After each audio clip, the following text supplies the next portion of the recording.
Good evening students. सब लोग video on कर लो अपना। Good evening. हाँ, देखो लास्ट क्लास में हम क्वेश्चंस कर रहे थे, थोड़े और क्वेश्चंस अभी और करेंगे। लास्ट क्लास में हमने क्वेश्चंस किए थे पुली वाले।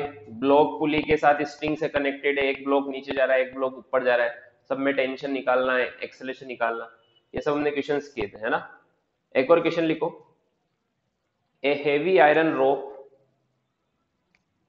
a heavy iron rope of length L, question लिखो एक। a heavy iron rope of length L is pulled on horizontal surface, is pulled on horizontal surface by force F, by force F.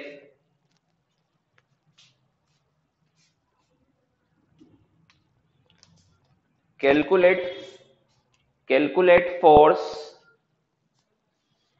calculate tension, calculate tension in the rope,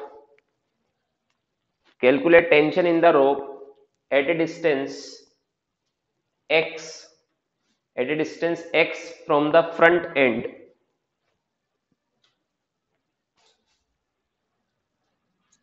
Calculate tension in the rope at a distance x from the front end.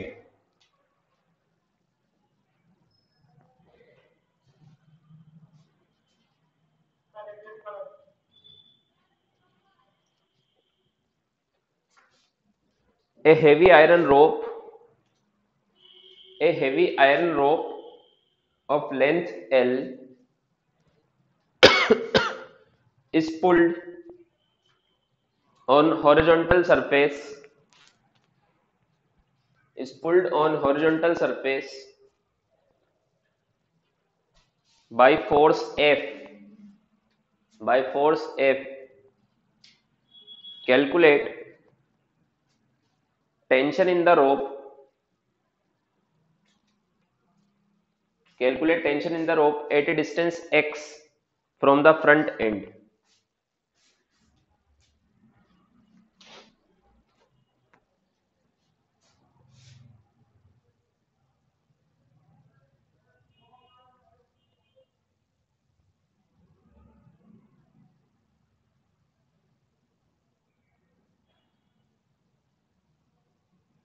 Sir with force F के बाद क्या बोला आपने? Pulled on the horizontal surface with force F. Calculate tension in the rope at a distance x from the front end.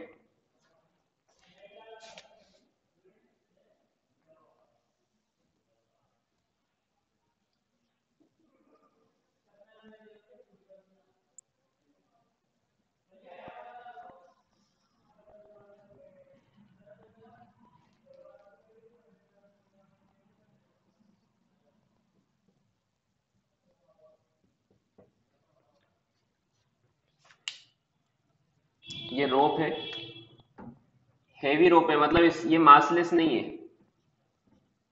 इसका कुछ मास है।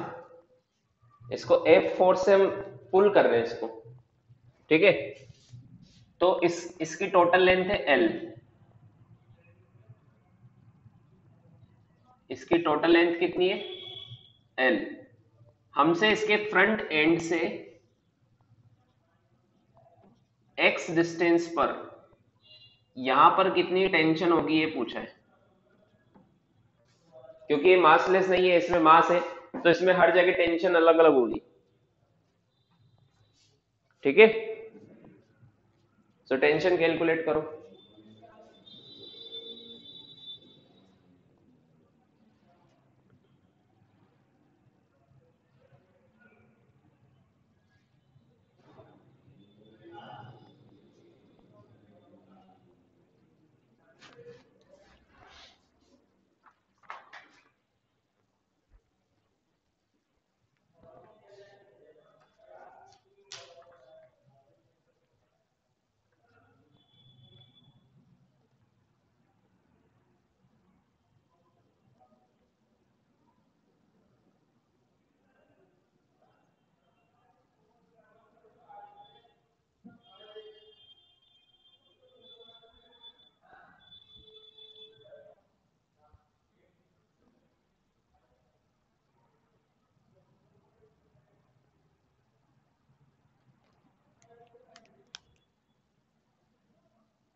आ गया? देखो चलो सब लोग, देखो इस जगह पर टेंशन निकालनी है, तो इसको मैं दो पार्ट में डिवाइड कर देता हूँ। इस रोप को दोनों के मास अलग अलग मान लेता हूँ। मान लो ये दो रोप को मैंने दो पार्ट में डिवाइड कर दिया। इसका मास है m1 और इसका मास है m2। इसकी लेंथ है x और इसकी लेंथ कितनी बची, l माइनस एक्स, है ना। यहां से इसे फोर्स लग रहा है इस पे F।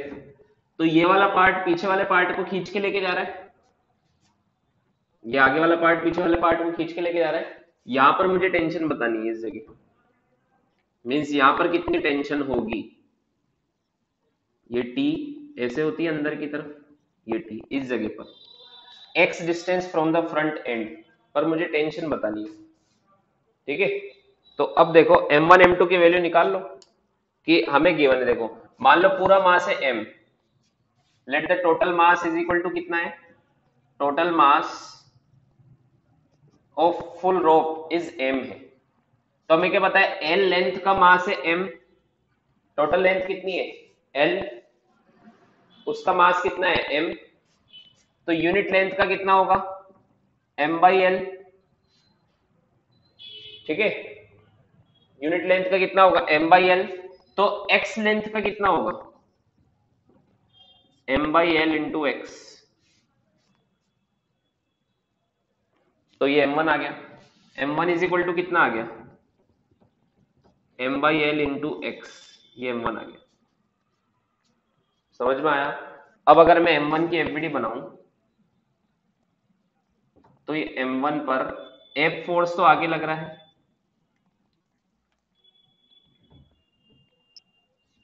ये F फोर्स तो आगे लग रहा है, और T जो मुझे निकालना है टेंशन, ये पीछे लग रहा है ना, इसकी लेंथ x है और ये आगे चलेगा। इसका आएगा एक्सेलेरेशन a आगे की तरफ। एक्सेलेरेशन चाहो तो पहले निकाल लो, एक्सेलेरेशन कितना आएगा पूरी रोप का, फोर्स कितना लग रहा है F अपॉन टोटल मास कितना है m, ये एक्सेलेरेशन है। पूरी रोप का एक्सेलेरेशन कितना आएगा, फोर्स कितना लगेगा F और इसका टोटल मास कितना है m, तो एक्सेलेरेशन कितना आएगा F अपॉन m। ठीक है, तो एक्सेलेरेशन कितना है F अपॉन m। तो मैं क्या लिख सकता हूं कि F नेट कौन सा फोर्स बढ़ा है, F या T। सब लोग म्यूट होके बैठे हो, आंसर कौन करेगा इधर, F बढ़ा है ना। हाँ, तो क्या लिखूंगा मैं, F minus T is equal to m1 into A, ऐसे लिखूंगा ना। तो F माइनस टी, m1 की वैल्यू कितनी आई थी m by L into X, into A की वैल्यू कितनी आई F अपॉन m, m से m कैंसिल हो गया।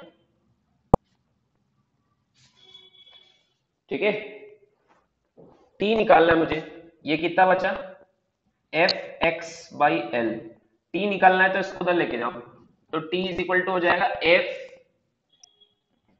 Minus F x by L, तो F कॉमन आ जाएगा, बचेगा क्या 1 माइनस एक्स बाई एल, ये आंसर है।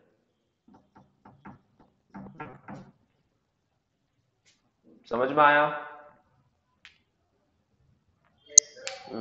अब देखो हमसे x डिस्टेंस पर पूछा है, अगर मान लो x equal to L by two पर पूछते हैं, x इक्वल टू, तो यहाँ पे l बाई टू पुट कर दो,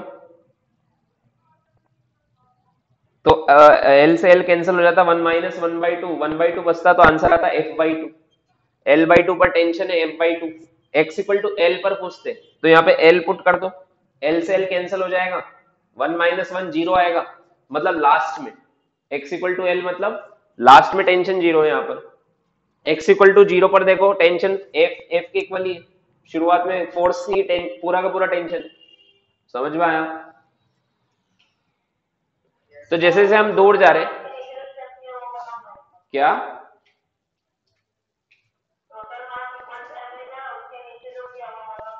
हाँ, जैसे मान लो ये पूरी लेंथ इसकी l है और उसका मास है m, तो मैंने लिखा l लेंथ का मास m है, तो यूनिट लेंथ का कितना आएगा, m/l। ये कुछ वैसे ही है जैसे मैं तुमसे बोलूं कि 5 एप्पल आते हैं 50 रुपीज में। कितने रुपीज में, 5 एप्पल आते हैं 50 रुपीज में, तो 1 एप्पल कितने में आएगा, 10 रुपीज में। तो 2 एप्पल कितने में आएंगे, 20 रुपीज में। ये क्या है, मैंने मैंने बोला एल लेंथ है, एम मास, एल लेंथ का मास है एम, पूरी लेंथ का मास है एम, तो यूनिट लेंथ का कितना होगा, m/l। तो x लेंथ का कितना होगा, m/l इंटू एक्स, जो कि m1 है ना। m1 is the mass of x length, वो मैंने निकाला, कितना आया, m/l इंटू एक्स।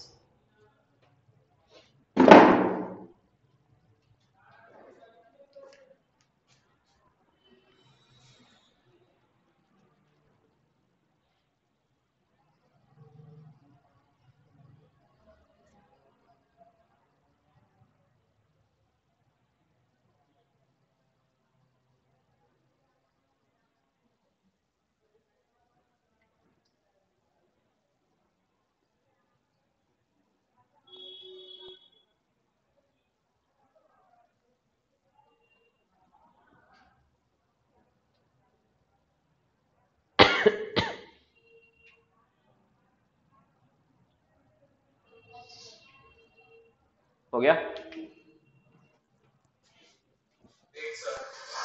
लिखो जल्दी, ये सर इधर। ऐसा अगर rectangular motion class of relative से किया तो चलेगा।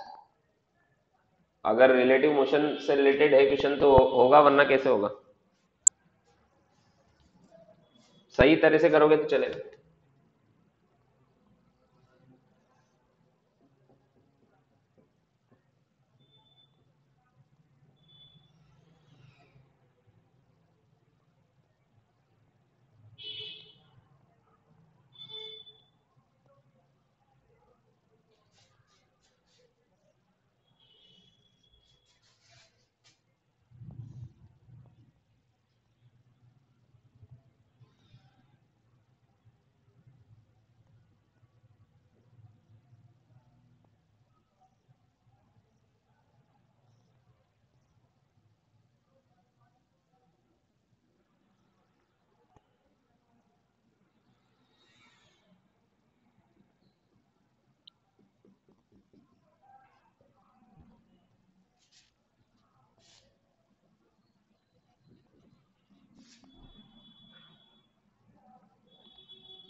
हटा दूं पूरा,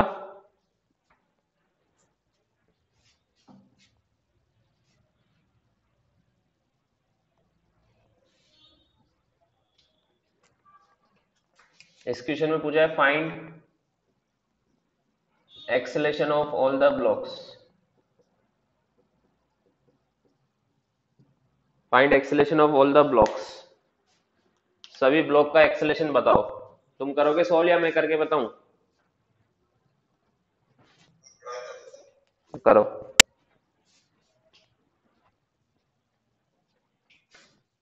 ऐसा क्वेश्चन पहले भी किया था हमने, ओनली डिफरेंस ये कि इस तरफ से वो फिक्स था, इस बार ये भी मूव कर रहा है, इधर से स्ट्रिंग फिक्स थी, याद है।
क्या? जो फिक्स था पहले उसकी जगह अभी a3 लेके सॉल्व करना है ना। हाँ, तो 30 ऐसे मान लो ना, ये ब्लॉक ए है, ये बी है और ये सी है। Acceleration of A, acceleration of B, acceleration C, तीनों बताना है।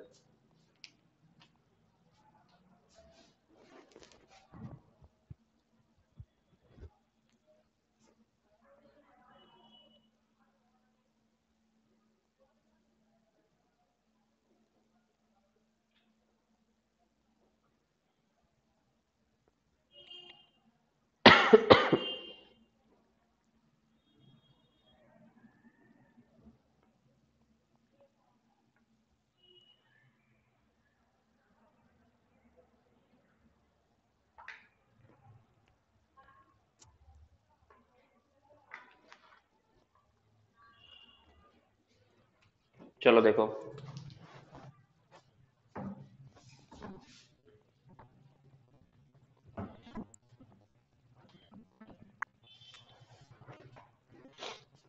देखो ये ब्लॉक नीचे जाएगा,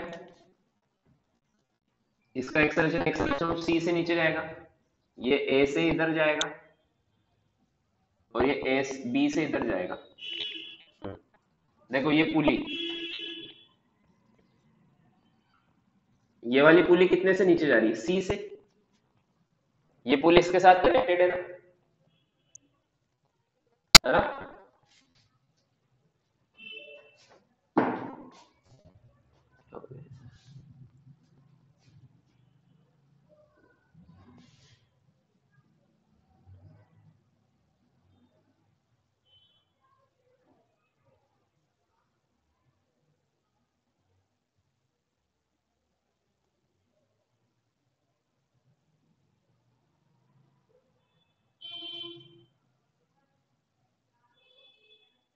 स्क्रीन दिख रही है सबको? हाँ सर। बीच में नेट ऑफ हो गया था। देखो ये ब्लॉक मान लो एक्सेलेरेशन ऑफ सी से नीचे जा रहा है, ये ए से इधर जा रहा है, ये बी से इधर जा रहा है, ठीक है। तो अब ये वाली पुली देखो, ये वाली पुली ये कितने से नीचे जा रही है? ये पुली, ये एक्सेलेरेशन ऑफ सी से, तो ये भी सी से नीचे जा रही है। रुको एक सेकेंड,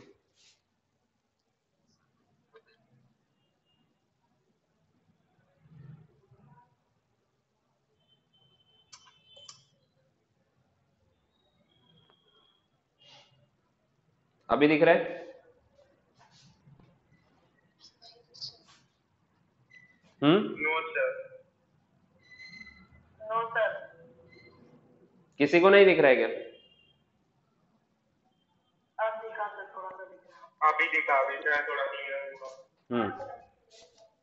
ओके, अब देखो एक्सेलेरेशन ऑफ सी से नीचे जा रहा है पुली, ये वाली साइड ये एक्सेलेरेशन ऑफ ए से, और ये वाली साइड ये एक्सेलेरेशन ऑफ बी से। तो यहां पे मैं क्या लिख सकता हूं? ये लिख सकता हूं ना, एक्सेलेरेशन ऑफ सी क्या होगा? Acceleration of A plus acceleration of B by 2, ये होगा। दिस इज इक्वेशन फर्स्ट, है ना? समझ में आया क्या? यहां तक समझ में आ गया? अब देखो इसमें हमें जब भी ऐसे क्वेश्चन आते हैं तो सबसे पहले ये फाइंड आउट करो कितने वेरिएबल्स है। तो देखो तीन तो ये हो गए, 1 2 3, 3 वेरिएबल्स तो ये हो गए, एक टेंशन, तो टोटल 4 वेरिएबल्स है। कितने वेरिएबल्स है? Acceleration of A, acceleration of B, acceleration of C and tension. Total कितने वेरिएबल्स है? 4 वेरिएबल्स है। इनको सोल्व करने के लिए मिनिमम कितनी इक्वेशन चाहिए? जितने वेरिएबल होते हैं उतनी इक्वेशंस चाहिए होती है। सो मिनिमम कितनी इक्वेशंस चाहिए? Minimum 4 equations are required. तो एक तो मैंने लिख दी, देखो एक इक्वेशन तो ये, मिनिमम 4 इक्वेशंस चाहिए। बाकी 3 इक्वेशन में इन तीनों की एफबीडी से निकाल लूंगा। इन तीनों की एफवीडी बना के इन्हीं से इक्वेशंस निकाल लूंगा। तो एफवीडी बार बार अलग से बनाने की जरूरत नहीं है, इसी में एफवीडी बना दो कि इस पर नीचे 100 न्यूटन लग रहा होगा, है ना। या मान लो टेंशन ऊपर लग रही होगी टी, तो बताओ यहाँ मैं 2t लिखूं या टी लिखूं? यहाँ पे क्या लिखूं मैं? टेंशन टी मानूं या 2t मानूं? 2t मानने से क्या होगा? 2t मानने से ये वाली स्ट्रिंग में टेंशन t मान सकते हैं। हमने क्या माना इस स्ट्रिंग में टेंशन t है। टेंशन की डायरेक्शन में तो कोई डाउट नहीं है ना। तो इस वाली स्ट्रिंग में टेंशन t होगी, तो इस वाली में 2t होगी ना, बताया था ना। पुली में दोनों तरफ टेंशन बैलेंस होती है, ये t, तो नीचे वाली स्ट्रिंग में 2t होगी, याद है ना। तो अब देखो सबकी एफवीडी यहीं पे बनी हुई है कि देखो अगर मैं एक इक्वेशन लिखूंगा एक्स सी की एफवीडी बना के, सी की अगर मैं एफवीडी बना के लिखूं तो मुझे बताओ 100 बड़ा या 2t बड़ा, कौन सा फोर्स बड़ा? ये एफवीडी है सी की 100, तो क्या लिखूंगा? 100 minus 2t is equal to 10 into A C. Mass कितना है इसका? 10 इंटू एक्सेलेरेशन कितना है? ac। समझ में आया? तो यहां से एक्सेलेरेशन ऑफ c निकाल लो, कितना आएगा? 100 माइनस 2t बाई 10, ये इक्वेशन 2। समझ में आया? अब ए की एफबीडी लिखो, ए की एफबीडी पर ए ब्लॉक पर देखो ए की फोर्स लग रहा है टी, तो यहां पे क्या लिख दूंगा? टी इज इक्वल टू, उसका मास कितना है? 2 इंटू एक्सेलेरेशन ऑफ ए। समझ में आ गया? तो एक्सेलेरेशन ऑफ ए यहां से आ गया टी बाई 2, ये इक्वेशन 3। ठीक है, अब बी की एफबीडी कौन सा? हाँ, ये ए ब्लॉक को देखो, इसका मास है 2 kg, इस पर टेंशन लग रहा है टी, और इसका एक्सेलेरेशन ऑफ ए, तो क्या लिखूंगा? T is equal to 2a, ये लिखूंगा ना। Force is equal to mass into x, ठीक है। अब वैसे बी ब्लॉक को देखो, इस पर टेंशन उधर लग रहा है और इसका एक्सेलेरेशन भी उधर है, तो क्या लिखूंगा? T is equal to mass है 3 इंटू एक्सेलेरेशन ऑफ बी, तो यहां से एक्सेलेरेशन ऑफ बी आ जाएगा T/3। समझ में आ गया? ये 4th इक्वेशन आ गई, तो टोटल 4 इक्वेशन मिल गई और 4 वेरिएबल से। अब देखो सोल्व कैसे करना है। यहां से तीनों इक्वेशन की वैल्यू फर्स्ट इक्वेशन में पुट कर दो, AC की वैल्यू, ए एक्सेलेरेशन ऑफ ए की वैल्यू, एक्सेलेरेशन ऑफ बी की वैल्यू, उससे टेंशन आ जाएगा, और फिर टेंशन की वैल्यू इन तीनों इक्वेशन में पुट कर दो, तीनों के एक्सेलेरेशन आ जाएंगे। समझ में आया? तो acceleration of C, acceleration of A, acceleration B की वैल्यू मैं यहां पुट करूंगा, तो इक्वेशन फर्स्ट में पुट करूंगा, तो क्या बनेगा? 100 minus 2t by 10 is equal to acceleration of A कितना है? t/2 plus acceleration of B कितना है? t/3 upon 2। समझ में आ गया था?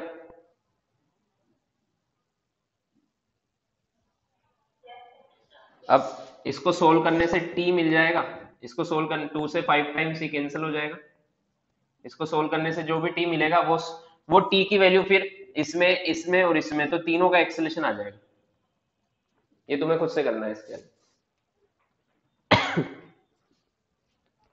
समझ में आ गया? आ गया समझ में? लिखो,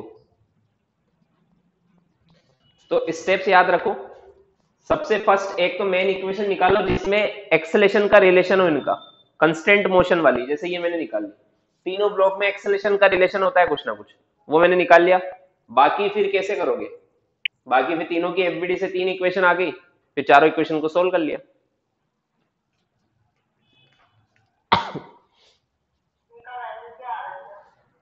वैल्यू तुम्हें कैलकुलेट करना है।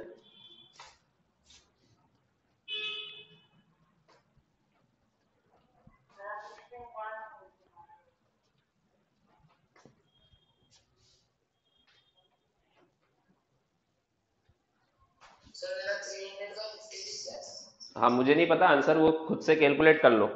मेन चीज ये इक्वेशन लिखना आना चाहिए बस। एफबीडी बना के ये सारी इक्वेशन, चार इक्वेशन, चार वेरिएबल, तो चार इक्वेशन तुम्हें लिखना आना चाहिए। उसको सोल्व तो हर कोई कर लेगा।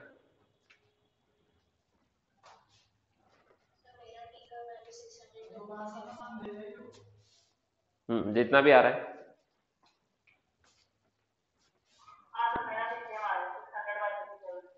ओके।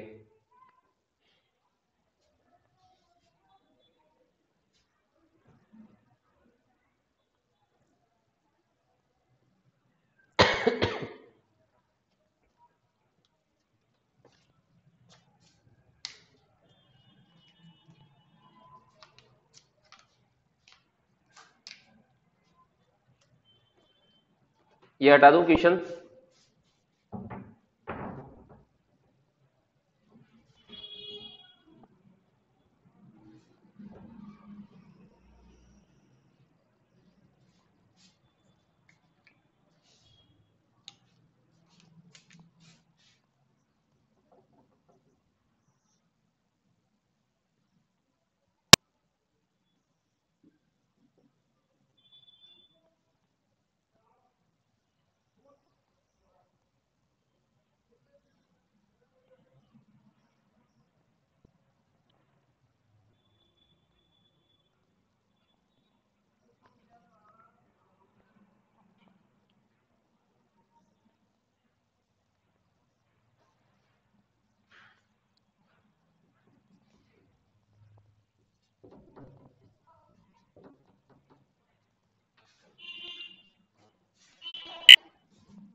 इसमें भी ये पूछा है, find acceleration of A, acceleration of B and acceleration of सी।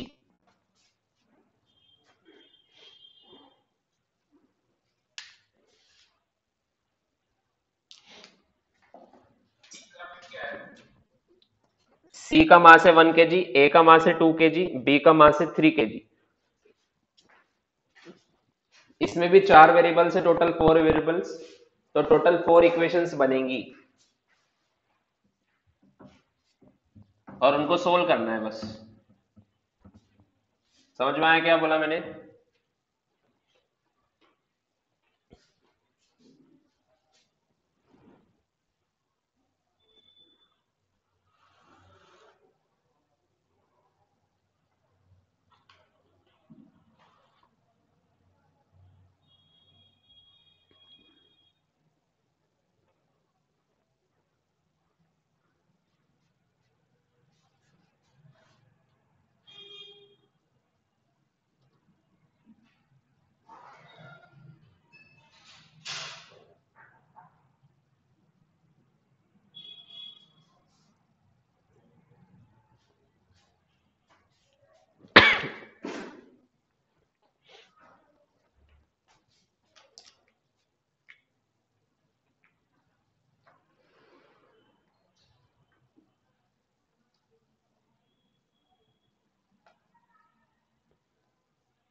हो गया?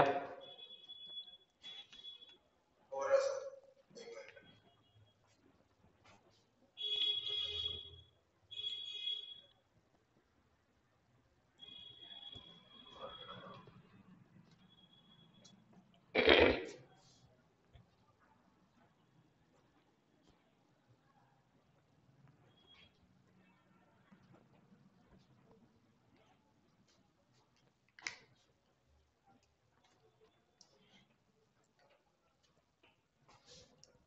चलो देखो अभी देखो सबसे पहले तो एक्सेलेरेशन में रिलेशन निकालना है इनके।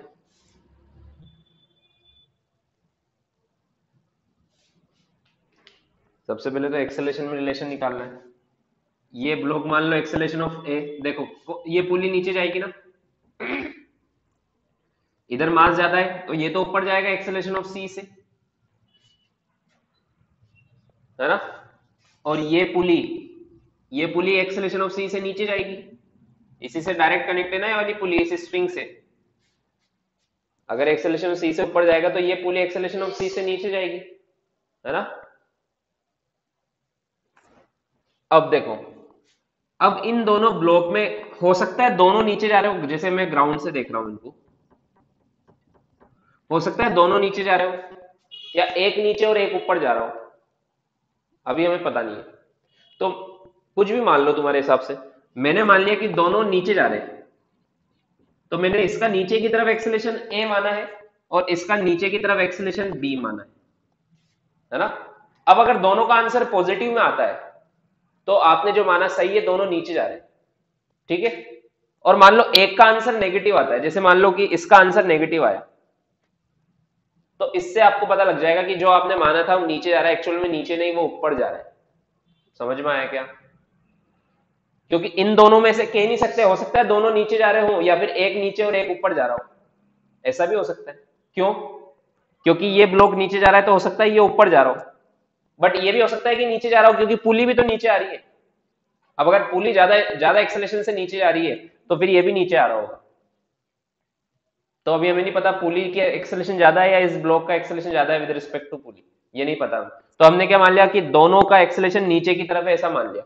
अब अगर आंसर दोनों के प्लस में आते हैं कैलकुलेट करने के बाद तो आपने सही माना है, और अगर नेगेटिव में आते हैं तो जिसका नेगेटिव में आया वो ऊपर जा रहा होगा। समझ में आया? और ये तो साफ दिख रहा है तो पक्का ऊपर ही जाएगा, ये तो हल्का है ना, ये तो ऊपर ही जाएगा। इधर मास ज्यादा, इधर टोटल 5 kg, पूरा नीचे जाएगा, वो ऊपर जाएगा, ठीक है? और ये पुली पर ये ब्लॉक हो सकता है दोनों नीचे जा रहे हो या एक नीचे एक ऊपर जा रहा हो पुली पुली पर। समझ में आया? तो टोटल, हाँ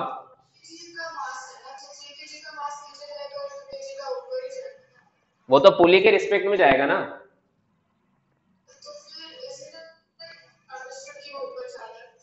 क्या ये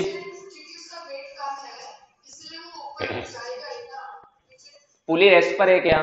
पुराने पुराने टॉपिक क्लियर नहीं है क्या आपके? ये पुली रेस्ट पर है क्या? अगर ये पुली रेस्ट पर होती, अगर ये वाली पुली ऐसे होती रेस्ट पर, ये 3 kg, ये 2 kg, तो फिर पक्का ये तो नीचे जा रहा है, ये ऊपर आता।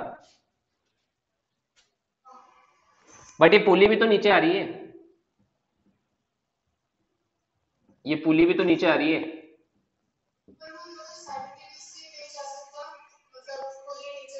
मान लो आपने पुली को नीचे गिरा दिया, अब भी ब्लॉक ऊपर जाएगा क्या? वो तो नीचे ही आएगा ना।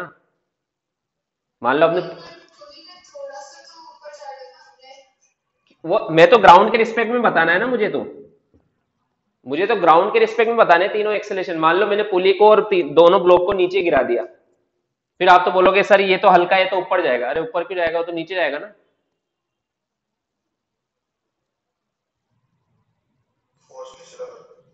अरे ये पूरी पुली पूरा ब्लॉक सिस्टम नीचे आ रहा है ना, तो ऐसा नहीं बोल सकते कि ऊपर ही जाएगा, हो सकता है नीचे भी जा सकता हो। समझ में आया? मान लो किसका डाउट है? अनुषा, आपने शायद अभी ज्वाइन किया है ना? अनुषा, आपने शायद अभी ज्वाइन किया है ना, जिसका ये डाउट है? हाँ तो पुराने लेक्चर्स देखना, मैंने पढ़ाया हुआ है सब, फिर भी मैं थोड़ा सा और बताता हूं। मान लो ये पुली 5 मीटर पर सेकंड स्क्वायर से नीचे आ रही है। कितने से नीचे आ रही है? 5 से, ठीक है। और ये ब्लॉक पुली के रिस्पेक्ट में मान लो, अभी पुली को मैं रेस्ट पर मान लेता हूं, पुली को मैं रेस्ट पर मान लेता हूं। मान लो ये ब्लॉक 2 मीटर पर सेकंड स्क्वायर से नीचे आ रहा है, तो ये 2 मीटर पर सेकंड स्क्वायर से ऊपर जाएगा, ये ए वाला ब्लॉक और ये बी वाला ब्लॉक, है ना। और इसको मैं रेस्ट पर मान लेता हूं, ये 2 से नीचे आ रहा है तो 2 से ऊपर जाएगा ना। समझ में आया क्या? हाँ। अब देखो, बट ये रेस्ट पर थोड़ा ना है, ये पुली भी तो नीचे आ रही है। मान लो 5 मीटर पर सेकंड स्क्वायर से नीचे आ रही है, तो इसका तो 7 हो जाएगा। इसके रिस्पेक्ट में 2 था ना, तो ग्राउंड के रिस्पेक्ट में कितना हो जाएगा? 7। और ये कितना हो जाएगा? ये नीचे की तरफ 3 हो जाएगा। समझ में आया? बट अगर तुम पुली पर बैठकर देखोगे अभी भी, तो अभी भी पुली के रिस्पेक्ट में तो ये ऊपर ही जा रहा है। देखो पुली 5 से नीचे आ रही है और ये 3 से नीचे, तो पुली के रिस्पेक्ट में तो ऊपर ही जा रहा है, बट ग्राउंड के रिस्पेक्ट में नीचे आ रहा है। हाँ, समझ में आया? बट आ तो नीचे रहा है ना, ठीक है। सो ऐसा कह नहीं सकते, और ऐसा भी हो सकता है। मान लो मैंने क्या बोला था कि पुली मान लो रेस्ट पर है, ये नीचे 2 से जा रहा है, और ये भी ये 2 से ऊपर जा रहा है ना। और पुली रेस्ट पर है, अगर ये 2 से नीचे जाएगा तो 2 से ऊपर जाएगा। सिंपल सी बात है, पुली रेस्ट पर है तो। बट मान लो पुली अब नीचे 1 से आ रही है, तो ये तो 3 से जाएगा नीचे, अभी भी ये ऊपर जाएगा 1 से ऊपर। इसलिए मैं बोल रहा हूं ये ऊपर भी जा सकता है और नीचे भी जा सकता है, वो डिपेंड करता है पुली कितने से नीचे आ रही है।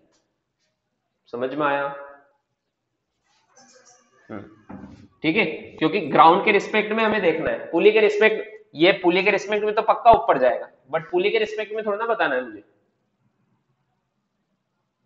मुझे तो ग्राउंड के रिस्पेक्ट में बताना है, क्योंकि पुली भी तो नीचे आ रही है।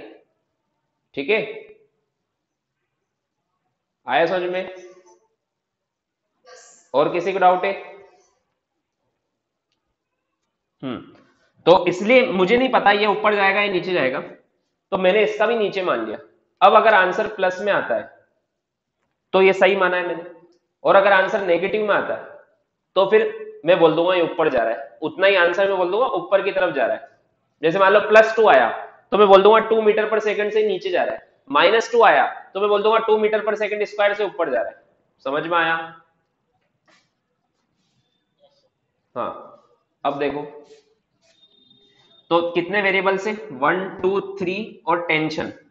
अब मुझे बताओ कौन से स्ट्रिंग में टेंशन T होगा और कौन सी में 2T होगा, बताओ।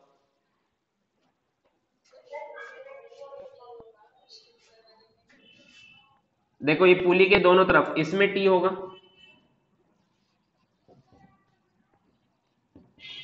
है ना, और इसमें 2T होगा। चलो मुझे बताओ यहां कितना होगा इस वाली स्ट्रिंग में? उसमें 40 होगा, ठीक है, उसकी दिक्कत नहीं है। हाँ, अब इनकी एफबीडी यही बना दो, अलग अलग बनाने की जरूरत नहीं है। टेंशन तो दिखाई दी, 2 kg की एफबीडी बनाऊंगा तो 20 न्यूटन नीचे लग रहा है, 3 kg की एफबीडी बनाऊंगा तो 30 न्यूटन नीचे लग रहा है, टेंशन ऊपर लग रहा है। ठीक है, 1 kg की बनाऊंगा तो 10 न्यूटन नीचे लग रहा है और 2T ऊपर लग रहा है। सबकी एफबीडी भी रेडी है। समझ में आया? अब सबसे मेन इक्वेशन इनके एक्सेलेरेशन की। अब देखो ये पुली, ये खुद एक्सेलेरेशन ऑफ सी से नीचे जा रही है, ये ए ब्लॉक, ये एक्सेलेरेशन ऑफ ए से मैंने इसको नीचे माना है, और ये बी ब्लॉक, इसको मैंने एक्सेलेरेशन ऑफ बी से नीचे माना है। तो इनके बीच में रिलेशन क्या होगा? Acceleration of C is equal to acceleration of A plus acceleration of B by 2, यही होगा ना?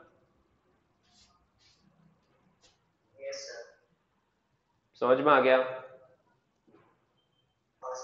हाँ, तीनों का नीचे की तरफ है इसलिए साइन सेम आएगा। समझ में आया? अगर तुम नीचे की तरफ माइनस मानते हो तो माइनस माइनस लगा दो, वो सब कॉमन होके कैंसिल ही हो जाएगा। समझ में आया? तो एक इक्वेशन तो ये आ गई, इक्वेशन फर्स्ट। बाकी आगे क्या करना है? सेम पहले जैसे, इक्वेशन फर्स्ट तो ये आ गई, ठीक है। अब तीनों ब्लॉक के एक्सेलेरेशन निकाल के इस इक्वेशन में पुट करना है। आया क्या समझ में? यहां तक समझ में आ गया? कैसे निकालेंगे? 1 2 3 सबका निकाल लो, पहले सी का निकालो। चलो सी ब्लॉक का, सी ब्लॉक की इक्वेशन लिखेंगे तो क्या लिखूंगा बताओ? 2t बड़ा या 10 बड़ा? कौन सा फोर्स बड़ा है? 2t, ऊपर जा रहा है ना, तो क्या लिखूंगा? 2t minus 10 is equal to 1 into acceleration of C. तो एक्सेलेरेशन ऑफ सी की वैल्यू आ गई है, इसको यहां पुट कर दूंगा, है ना। देन ए की एफबीडी बनाओ। ए की एफबीडी बनाएंगे तो बताओ टी बड़ा या 20 बड़ा? 20। तो क्या लिखूंगा? 20 minus T is equal to 2 into acceleration of A. तो एक्सेलेरेशन ऑफ ए कितना आ जाएगा? 20 माइनस टी बाई 2। ये इक्वेशन 3 आ गया, इसको भी मैं यहां पुट कर दूंगा। देन बी की एफबीडी बनाओ तो बताओ कौन बड़ा? 30 बड़ा, ये भी नीचे जा रहा है। तो 30 minus T is equal to 3 into acceleration of B, है ना। तो एक्सेलेरेशन ऑफ बी कितना हो जाएगा? 30 माइनस टी बाई 3। ये इक्वेशन 4। तो देखो 4 वेरिएबल्स है और 4 इक्वेशन हो गई, है ना। अब इनको सोल्व करने का सबसे बढ़िया तरीका है कि इन तीनों की वैल्यू इसमें पुट कर दो तो टी आ जाएगा, फिर टी की वैल्यू इनमें पुट कर दो तो तीनों के एक्सेलेरेशन आ जाएंगे। तो चलो करके देखते हैं इस बार हम पूरा आंसर निकालते हैं, चेक करते हैं कि इसका ये सच में नीचे जा रहा है या ऊपर जा रहा है, ये चेक करते हैं, ठीक है। इसमें कंफ्यूजन है ना कि नीचे जाएगा या ऊपर जाएगा, वो आंसर से पता लग जाएगा। अब देखो ये तीनों की वैल्यू यहां पुट करो तो एक्सेलेरेशन ऑफ सी की जगह में लिख दूंगा 2t माइनस 10, एक्सेलेरेशन ऑफ ए की जगह लिख दूंगा मैं 20 माइनस टी बाई 2, ठीक है। प्लस एक्सेलेरेशन ऑफ बी की जगह लिख दूंगा मैं 30 माइनस टी बाई 3 अपॉन 2। तो वो 2 इधर चला जाएगा,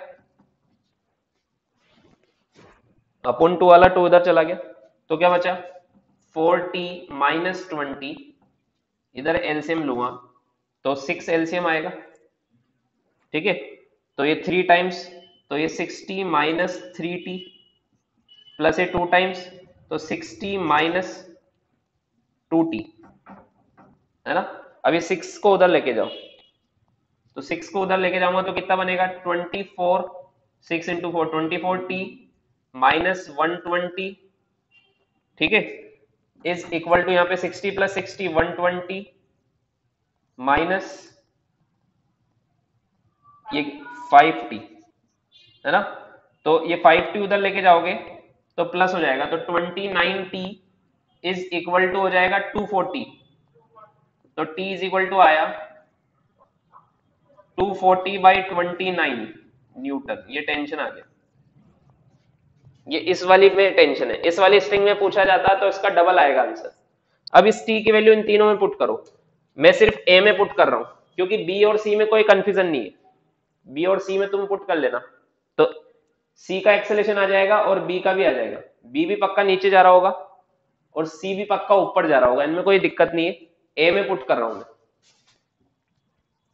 तो एक्सेलेरेशन ऑफ a कितना होगा? 20 माइनस t की जगह क्या लिखूं मैं? 240 बाई 29 अपॉन 2, है ना। तो एलसीएम लूंगा तो 29 आएगा इंटू 2 बचा हुआ है पहले से, तो 29 टाइम्स हो जाएगा, तो 29 इंटू 2 कितना होता है? 58। तो ये आएगा 580 माइनस 240, 580 माइनस 240 गया तो कितना बचा? 340। हाँ 340 और 2 से कैंसिल हो जाएगा तो ये हो जाएगा 170 बाई 29 मीटर पर सेकंड स्क्वायर। तो ये प्लस में आ रहा है, देखो मतलब जो मैंने माना सही है, ये नीचे जा रहा है, ये भी नीचे जा रहा है डाउनवर्ड। अगर हमने जो माना है आंसर प्लस में आता है तो वो सही है, और अगर ये माइनस में आता तो हम बोल देते ऊपर जा रहा है क्योंकि मैंने नीचे का माना है। समझ में आया? बाकी दोनों तुम निकाल लेना, लिखो।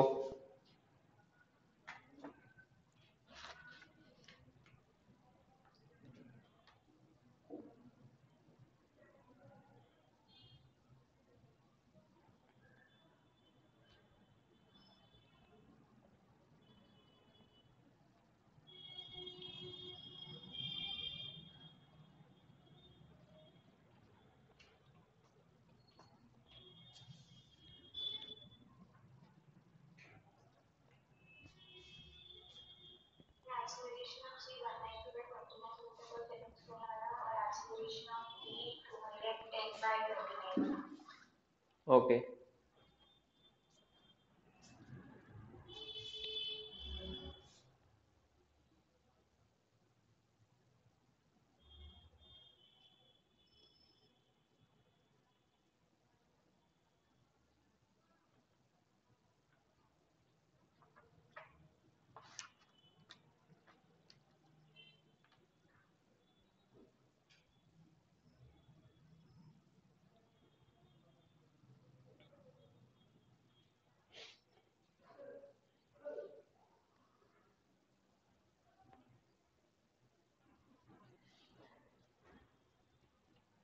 लिख लिया?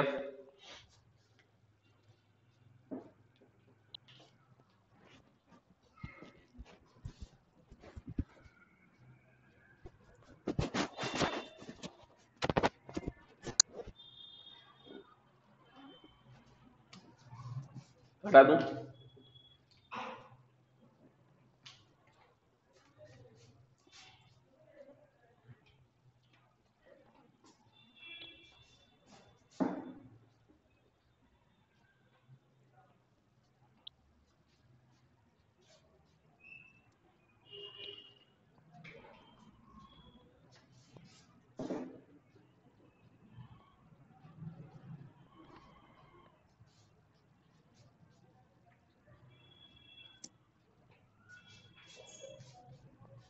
हटा दूं? नेक्स्ट टॉपिक लिखो, मंकी प्रॉब्लम्स। कौन सा सर? Monkey problems.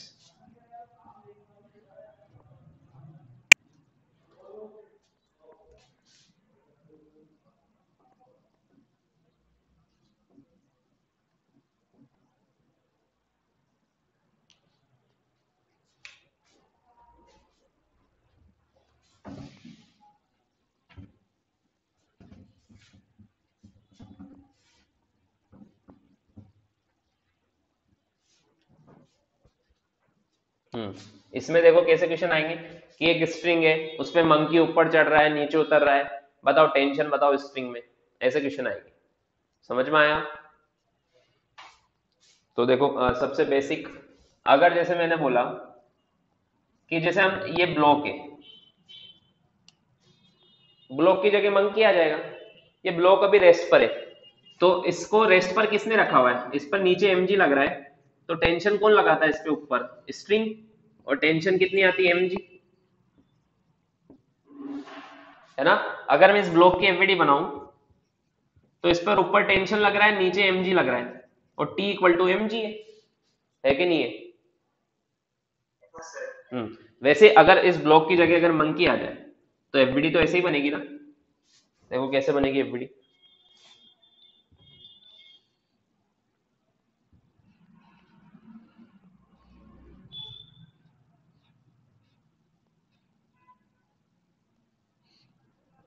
ये मंकी है, ठीक है, इसका मास एम है। अभी केस फर्स्ट देख रहा हूं मैं, रेस्ट पर है मंकी। केस फर्स्ट क्या है?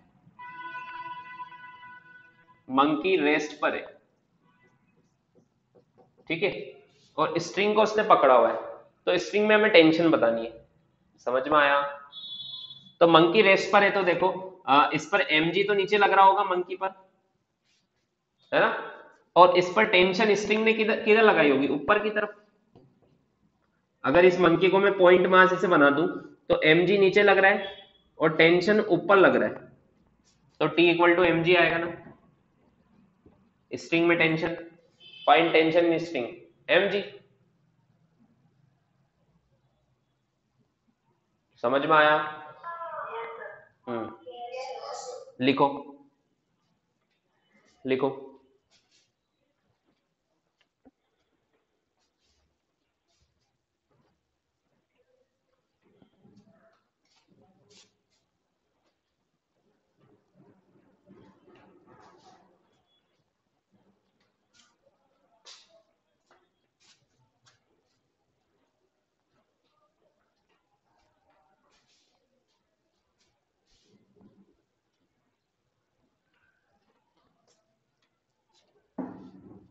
लिख लिया?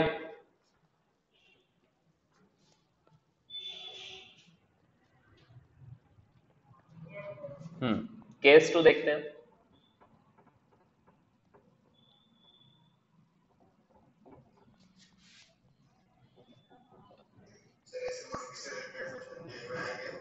हाँ ऑब्वियसली आते हैं ना, गोइंग अपवर्ड और डाउनवर्ड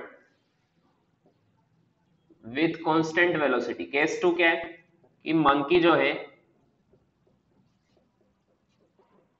वो ऊपर जा रहा है या फिर नीचे जा रहा है कांस्टेंट वेलोसिटी से। मान लो ऊपर जा रहा है कांस्टेंट वेलोसिटी से, तो अब भी मैं इसके एफवीडी बनाऊं, ये मंकी है, इस पे mg नीचे लग रहा है, स्ट्रिंग इस पे टेंशन ऊपर ही लगाएगी। अब ये ऊपर जा रहा है या नीचे जा रहा है, मुझे बताओ, एक्सेलेरेशन तो जीरो ही होगा ना, क्योंकि वेलोसिटी कांस्टेंट है। वेलोसिटी कांस्टेंट है तो एक्सेलेरेशन तो जीरो ही होगा ना। अब ऊपर जा रहा है नीचे, तो आप t माइनस एम जी लिखो या mg माइनस टी लिखो। मान लो मैंने t को बड़ा माना, तो t minus M G is equal to M A, ऐसे लिखो ना। अब a तो जीरो है ना, अगर वो ऊपर जा भी रहा है कांस्टेंट वेलोसिटी से तो एक्सेलेरेशन तो जीरो ही हुआ उसका, अभी भी तो इक्विलिब्रियम में ही है वो।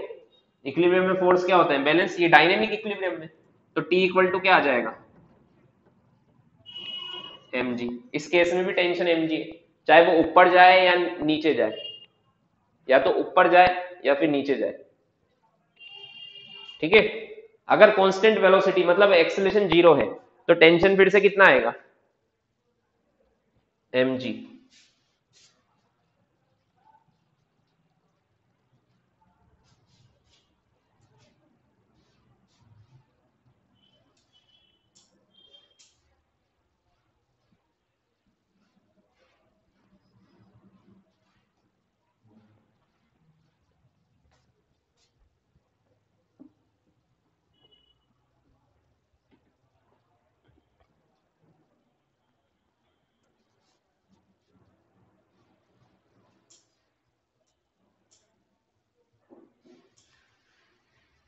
लिख लिया?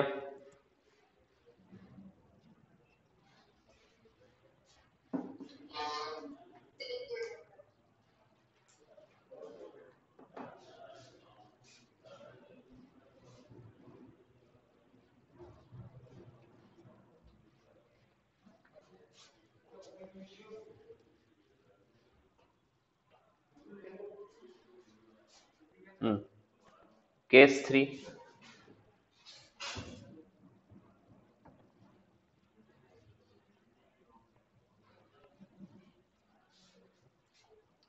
अब केस 3 में मैंने क्या लिया, going upward with constant acceleration, ऊपर जा रहा है। मान लो ए एक्सेलरेशन से ऊपर जा रहा है, अब मंकी ऊपर जा रहा है, उसका एक्सेलरेशन ऊपर की तरफ ए, उस पर ऊपर फोर्स लग रहा है, टेंशन नीचे लग रहा है mg। अब ये मंकी है, m मास है इसका, तो mg नीचे लग रहा है, t ऊपर लग रहा है, इसका एक्सेलरेशन ऊपर है। मुझे बताओ t बड़ा होगा या mg बड़ा होगा, t। टेंशन बढ़ेगी तभी तो ऊपर जाएगा, ये t बड़ा होगा तभी तो ऊपर जाएगा ये। समझ में आया? हाँ आया समझ में? एक्चुअली अगर हमें ऊपर जाना है तो मंकी हो या हम हो, स्ट्रिंग को जोर जोर से खींचते हैं ऊपर जाने के लिए। अगर एक्सेलरेशन स्पीड बढ़ानी है आपको तो हम स्ट्रिंग में और ज्यादा टेंशन लगाते हैं ना। देखो मंकी स्ट्रिंग में किधर टेंशन लगा रहा है, नीचे की तरफ, और स्ट्रिंग मंकी पे किधर लगा रही है, ऊपर की तरफ। समझ में आया? हाँ तो जितना, हाँ स्ट्रिंग में थोड़ा ना अक्कल है वो कितना टेंशन, जितना हम लगाएंगे उतना स्ट्रिंग लगाएगी। समझ में आया? अब मंकी को अगर जल्दी जल्दी ऊपर चढ़ना है तो वो ज्यादा स्ट्रिंग में टेंशन लगाएगा नीचे, तो स्ट्रिंग भी उस पर ऊपर ये टेंशन ज्यादा लगाएगी। तो यहाँ पे क्या लिखेंगे, टी बढ़ा है ना, तो क्या लिखेंगे, T minus M G is equal to M A given होगा आपको एक्सेलेरेशन, तो टी इज इक्वल टू कितना आ जाएगा,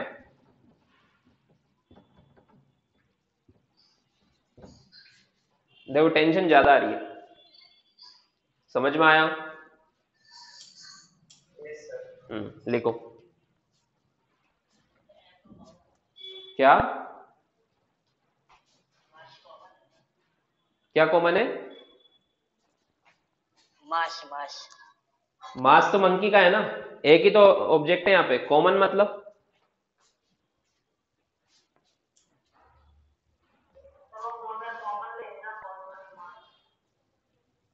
कॉमन क्या लेंगे? मास गिवन होगा ना आपको मंकी का।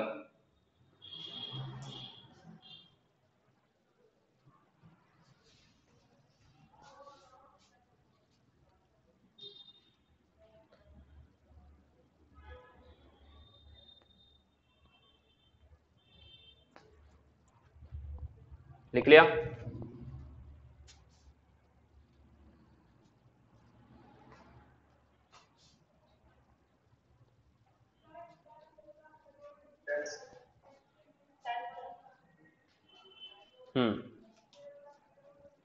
अब नेक्स्ट केस, अभी ऊपर जा रहा था। नेक्स्ट केस, केस 4 इज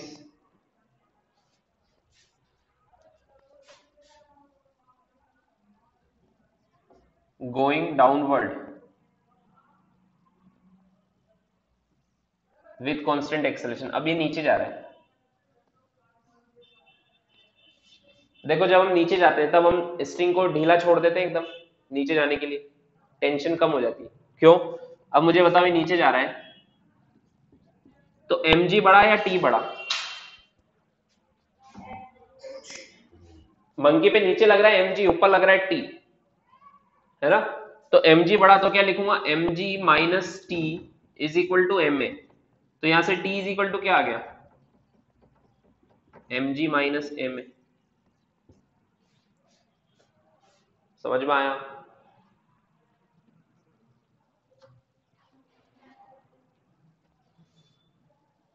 तो जितना तेज एक्सेलेरेशन से वो नीचे जाएगा उतना टेंशन कम होती जाएगी। अगर मान लो फ्री फॉल, अगर एक्सेलेरेशन इक्वल टू जी से जाएगा तो mg माइनस mg, तो टेंशन जीरो हो जाएगी, क्योंकि स्ट्रिंग को छोड़ दिया फिर तो उसने जी से जा रहा है नीचे। तो समझ में आया?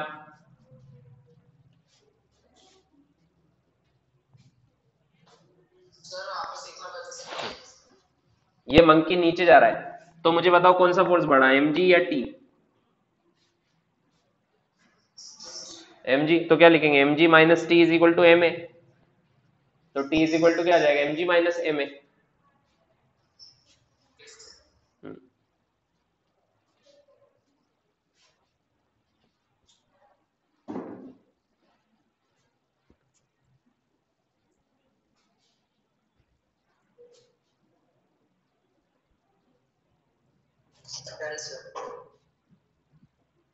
डन?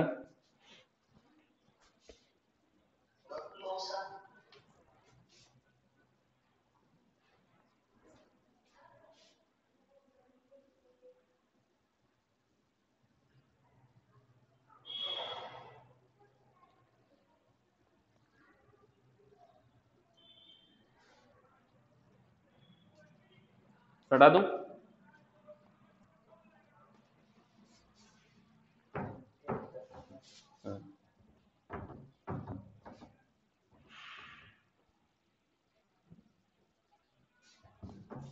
देखो इधर एक question, if breaking strength of string is 1200 Newton, with what acceleration a monkey can climb such that string does not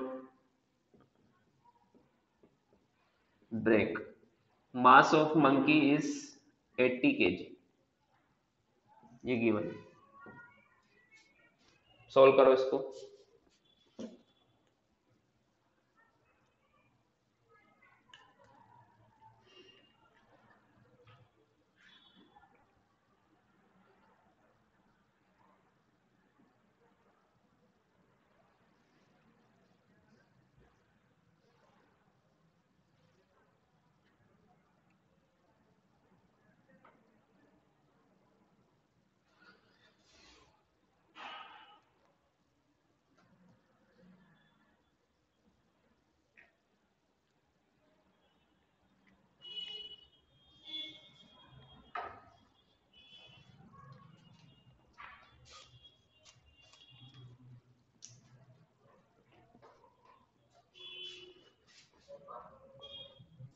क्या?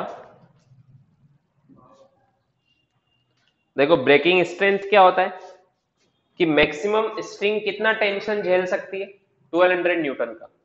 उससे ज्यादा अगर स्ट्रिंग में टेंशन आ गई तो टूट जाएगी। ठीक है, ये होता है ब्रेकिंग स्ट्रेंथ।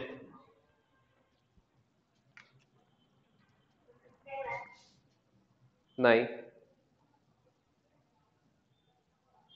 तो 5 मीटर पर सेकंड स्क्वायर। देखते, देखो ये स्ट्रिंग है, इसमें मैक्सिमम टेंशन कितनी आ सकती है, 1200 न्यूटन। ठीक है,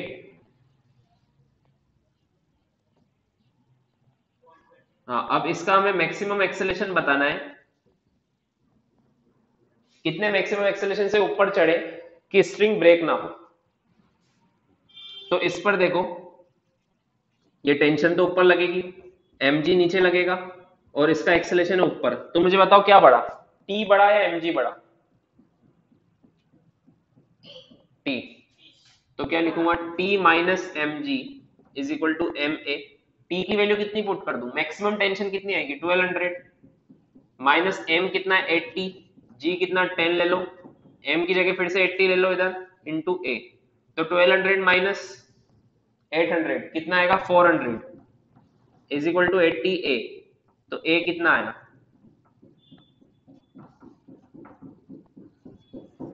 मैक्सिमम 5 मीटर पर सेकंड स्क्वायर से ऊपर जा सकता है। इससे ज्यादा से जाएगा तो टेंशन 1200 से ज्यादा हो जाएगी, तो ब्रेक हो जाएगी। समझ में आया? हम्म,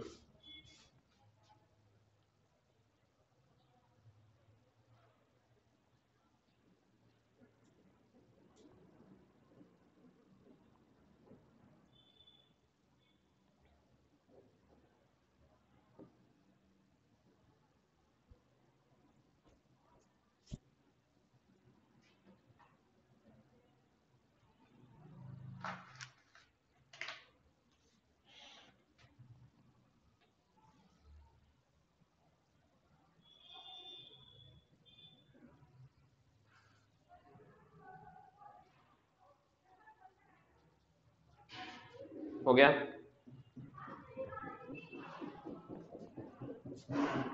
हटा दूं?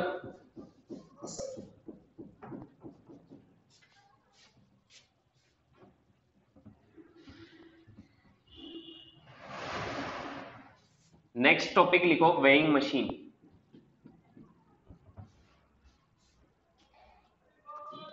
वेइंग मशीन,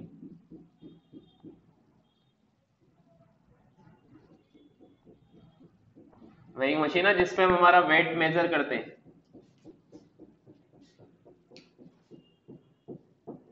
वेइंग मशीन क्या मेजर करती है, वेट, है ना? जैसे मान लो आपने अपना वेट मेजर किया, तो क्या करते हो आप, उस पर खड़े होते हो। तो वेइंग मशीन में क्या होता है एक्चुअल में, इसमें एक ऐसे स्प्रिंग होती है, ऐसे स्प्रिंग होती है। जब भी हम कोई ऑब्जेक्ट इस पर रखते हैं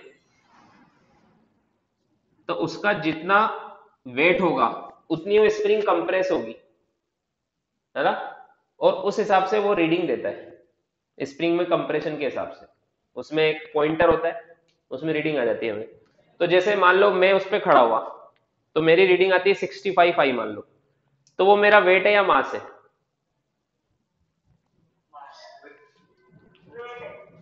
हाँ, जैसे मान लो आपसे कोई आपका वेट पूछता है, तो आप क्या बोलते हो? जैसे तनीश आप बताओ आपका वेट क्या है?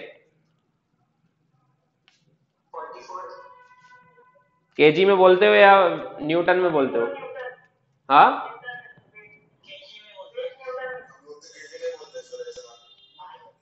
के, हाँ केजी। एक्चुअल में तुमसे पूछते हैं वेट, बट तुम केजी में बोलते हो। तो इस बताओ सही है या गलत है? गलत है। चलो जैसे मान लो किसी का, जैसे मेरा मास है 65 केजी, तो ये मेरा मास है, ये मेरा वेट थोड़ा है। बट जनरल लैंग्वेज में कोई वेट पूछता है तो मैं भी यही बोलता हूँ 65, उसके आगे मैं केजी नहीं बोलता हूँ बस। समझ में आया? मैं 65 बोल देता हूँ, वो समझ जाता है कि मेरा मतलब मैं इसको अगर मैंने बोला मास 65 केजी, अगर कोई मुझसे वेट पूछेगा तो मैं 65 केजी बोलूं या केजीएफ बोलूं? केजीएफ बताया था ना मैंने। हाँ, 1 केजी का वेट होता है 1 केजीएफ। 1 केजी ऑब्जेक्ट का वेट होता है 1 KGF. 1 KG is equal to कितना होता है? 1 केजी का जो वेट होता है, वन वेट ऑफ 1 केजी, वो होता है 1 केजीएफ, है ना। बट वेट तो फोर्स है, उसकी ऐसा यूनिट होती है न्यूटन। तो न्यूटन में क्या बोलेंगे इसको? 1 केजी का वेट कितना होता है? जैसे मान लो 1 केजी है, इसका वेट होगा, वेट का फॉर्मूला होता है mg, तो 1 इंटू जी, जी को ले लो 9.8, तो 9.8 न्यूटन होता है वेट। तो उसको हम बोल देते हैं 1 केजीएफ। तो एक्चुअल में 1 केजीएफ इक्वल टू कितना न्यूटन होता है? हाँ, 1 केजीएफ इज इक्वल टू होता है 9.8 न्यूटन। अगर जी को 10 ले रहे हो फिर भी, तो तुम अप्रोक्सीमेटली बोल सकते हो 10 न्यूटन। तो अगर किसी ने मुझसे मेरा वेट पूछा है तो मैं उसको 65 केजीएफ बोलूंगा, और अगर न्यूटन में बोलूंगा तो 650 न्यूटन बोलूंगा। जी को 10 लिया है मैंने। समझ में आया? तो अगर आपसे कोई वेट पूछता है और आपका वेट है मान लो 55 केजी, नहीं तो केजीएफ बोलना है उसको। केजी तो मास है। समझ में आया? हाँ, अब देखो न्यूटन में बोलने में अजीब लगता है इसलिए हम केजीएफ बोल देते हैं। उसमें जो रीडिंग आती है ना केजीएफ में आती है, किलोग्राम फोर्स में। सिंपल सी बात है, 1 केजी का वेट होता है 1 केजीएफ, 1 किलोग्राम फोर्स। अब न्यूटन में कन्वर्ट करना है तो 9.8 या 10 से मल्टीप्लाई कर दो। अगर कोई ने मुझसे वेट पूछा और मैं बोलूं 650 न्यूटन, तो वो पता नहीं क्या सोचेगा। समझ में आ गया? सबको थोड़ा ना आती है फिजिक्स, सब साइंस के स्टूडेंट नहीं होते, ठीक है। सो सिंपल सी यूनिट बना दी केजीएफ, कि 1 केजी का वेट होता है 1 केजीएफ, 2 केजी का होता है 2 केजीएफ, 3 केजी का होता है 3 केजीएफ। अब जो साइंस के स्टूडेंट है वो न्यूटन में कन्वर्ट कर सकते हैं उसको। समझ में आया? सबको करने की जरूरत है क्या? सब तो बस कंपेयर करते हैं कि इसका 65 केजीएफ, मेरा 45 केजीएफ, उसका 55 केजीएफ, बस कंपैरिजन करते, कन्वर्ट कोई नहीं करता। समझ में आया? बट हमें कन्वर्ट करना आता है न्यूटन में, क्योंकि हमें पता है ऐसा यूनिट तो न्यूटन है। केजीएफ तो क्या है? इसको बोलते हैं ग्रेविटेशनल यूनिट। समझ में आया? तो हमें वेइंग मशीन मास बताता है या वेट बताता है? क्या? वेट तो अकॉर्डिंग टू ग्रेविटी के चेंज हो सकता है अगर हम। हाँ हाँ, तो अभी तो हम यही की बात कर रहे हैं। जी की वैल्यू चेंज होती रहती है हर जगह, ठीक है। तो उसके हिसाब से वेट चेंज हो जाता है, मास कभी चेंज नहीं होता है। जैसे मून पर जी की वैल्यू कम हो जाती है, 1/6 ऑफ अर्थ है, तो वहां पे वेट भी आपका 1/6 हो जाएगा। जो वेट आपका यहाँ पर है उसका 1/6 हो जाएगा वहां पे। समझ में आया? मून पर 1 KGF is equal to a 9.8/6 newton. ये मून पर है, तो मेरा वेट वहां पर रहेगा तो 60 केजीएफ ही, बट न्यूटन में हो जाएगा 650/6।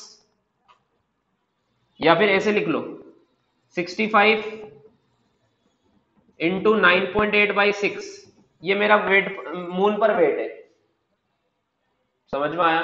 मास केजीएफ में तो वही बोलूंगा मैं 65 केजीएफ, बट न्यूटन में कन्वर्ट करूंगा तो चेंज हो जाएगा। समझ में आया? हाँ, अब देखो तो वो कंफ्यूज मत हो, अभी तो अर्थ की बात हो रही है तो जी की वैल्यू 9.8 होती है। अब देखो वेइंग मशीन वेट मेजर करती है, बट हम उसको किलोग्राम में बोल देते हैं, जो कि गलत है। उसको बोलना चाहिए केजीएफ में या फिर न्यूटन में। समझ में आया? हाँ, अब देखो, अब ये वेइंग मशीन जरूरी है कि हमेशा आपका ये, जैसे मेरा वेट है 65 केजीएफ या फिर 650 न्यूटन, ये मेरा वेट है, हमेशा ये बताए ऐसा जरूरी है क्या? अगर मान लो मुझे वेइंग मशीन के साथ किसी ने ऊपर से ड्रॉप कर दिया हवा में, क्या हवा में भी ये रीडिंग आएगी क्या?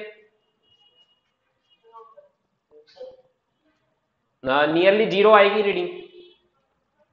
हवा में रीडिंग क्योंकि एयर में मैं इसको स्प्रिंग को कंप्रेस करूंगा क्या एयर के अंदर?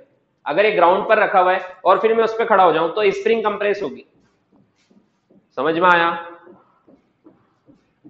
तो एयर में मेरी अलग रीडिंग बताएगा, समझ में आया? मान लो लिफ्ट में ऊपर, लिफ्ट ऊपर जा रही है और उसमें वेइंग मशीन रखी है, उस पर मैं खड़ा हो जाऊं, वहां पे अलग रीडिंग आएगी। लिफ्ट नीचे जा रही है, वहां पे अलग रीडिंग आएगी। तो सब जगह अलग अलग रीडिंग भी हो सकती है। तो उसको हम बोलते हैं एपरेंट वेट। उसको क्या बोलते हैं हम, कि एयर में मेरा एपरेंट वेट 0 होता है, फ्री फॉल में एपरेंट वेट कितना हो जाता है, 0। चाहे तो चेक करके देख लो वेइंग मशीन में, 0 आएगा। समझ में आया क्या?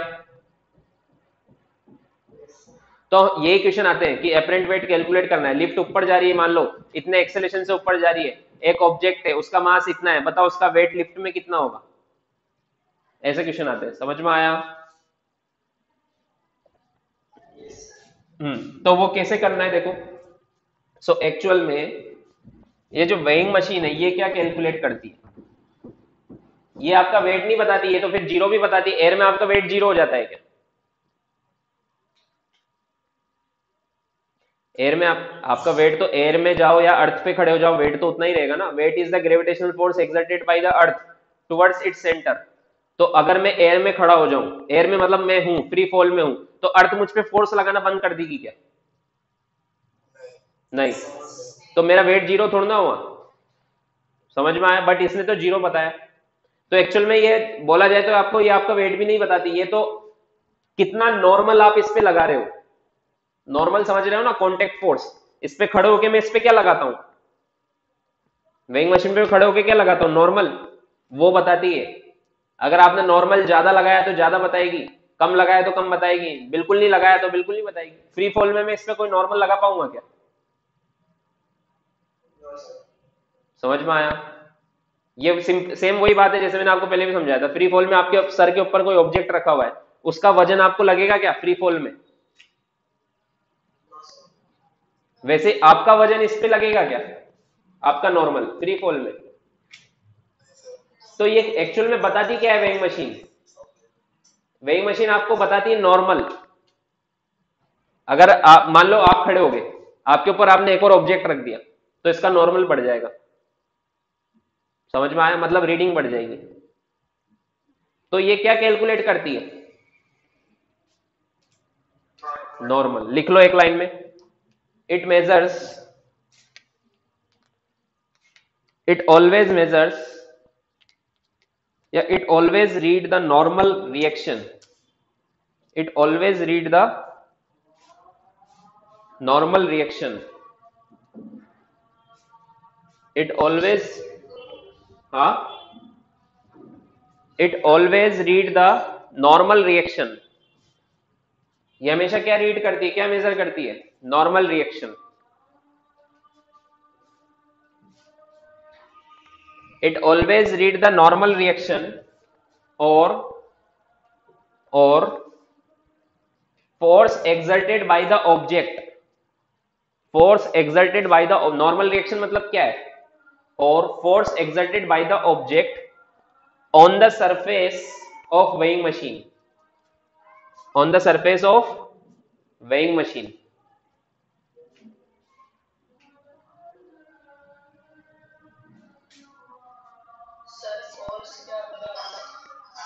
or force exerted by the object on the surface of weighing machine।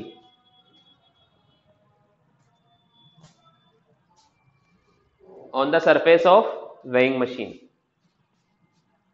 समझ में आया? अब देखो, मान लो अभी ये एक्सेलेरेशन 0 इसका, ठीक है, एक्सेलेरेशन 0 मतलब ये अभी रेस्ट पर है, वेइंग मशीन और ऑब्जेक्ट, या फिर और मूविंग विथ कांस्टेंट वेलोसिटी। तो एक्सेलेरेशन 0 मतलब नेट फोर्स 0, इक्विलिब्रियम में, चाहे बॉडी रेस्ट पर हो या फिर कांस्टेंट वेलोसिटी से चल रही है, एक्सेलेरेशन 0 होता है। तो उस केस में क्या होगा, जैसे इस पर mg तो नीचे लग रहा है और नॉर्मल इस पे ऊपर लग रहा होगा, तो n इक्वल टू क्या लिख दूंगा मैं, mg।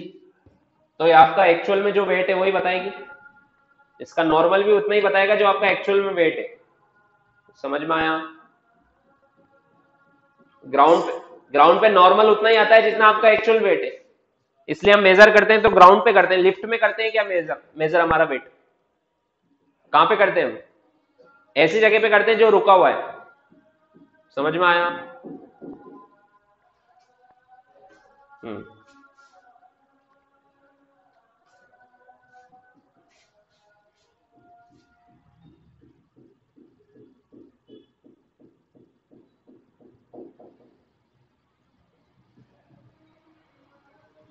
तो ये केस फर्स्ट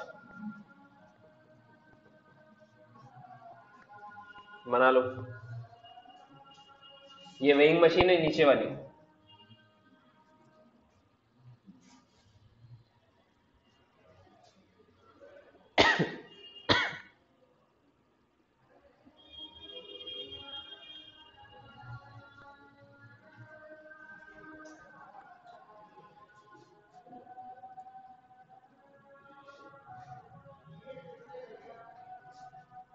हो गया?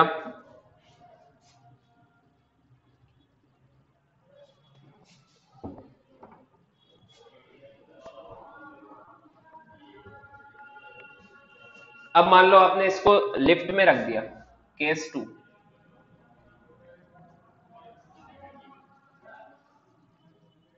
एक लिफ्ट है, दिस इज ए लिफ्ट जो ए के एक्सेलेरेशन से ऊपर जा रही है। ये वेइंग मशीन रखी हुई है। ये एम मास का ब्लॉक है। तो अगर मैं एम मास के ब्लॉक की एफबीडी बनाऊं तो एम जी तो इस पे ऐसे लग रहा होगा, नीचे नॉर्मल ऊपर लग रहा होगा। ये किसने लगाया? By weighing machine. यही तो मेजर करना है हमें। ये नॉर्मली तो रीडिंग है वेइंग मशीन की, और ये ब्लॉक ऊपर जा रहा है लिफ्ट के साथ। लिफ्ट में रखा है तो लिफ्ट के साथ ये भी ऊपर जाएगा ना। समझ में आया? कितने से जा रहा है? एक्सेलेरेशन ए से। तो मुझे बताओ कि कौन सा फोर्स बड़ा है, नॉर्मल या एमजी? ऊपर जा रहा है तो नॉर्मल बड़ा है। तो क्या लिखूंगा मैं? एन नेट फोर्स कितना है? N minus M G is equal to mass into acceleration. तो नॉर्मल कितना आ गया? M G plus M A. तो आपको जो रीडिंग दिखाई देगी वो एम जी आएगी या उससे थोड़ी ज्यादा आएगी? लिफ्ट के अंदर ज्यादा आएगी। समझ में आया? एम जी से ज्यादा आएगी। लिफ्ट के अंदर हमें हैवी फील होता है, आपने देखा भी होगा। वेइंग मशीन पे मत खड़े हो, बट अगर लिफ्ट एक्सेलेरेशन से, शुभम म्यूट हो जाओ, आवाज आ रही। अगर एक्सेलेरेशन से लिफ्ट ऊपर जाती है तो आपको हैवी फील होता है कि नहीं होता है? और जब नीचे आती है तो लाइटर फील होता है। समझ में आया? तो दिस इज एपरेंट वेट। ये एक्चुअल वेट थोड़ा ना, आपको रीडिंग, मान लो आपका मास है मान लो 65 केजी, तो लिफ्ट के अंदर ज्यादा दिखाएगा वो। ठीक है? So it is apparent wait. लिखो।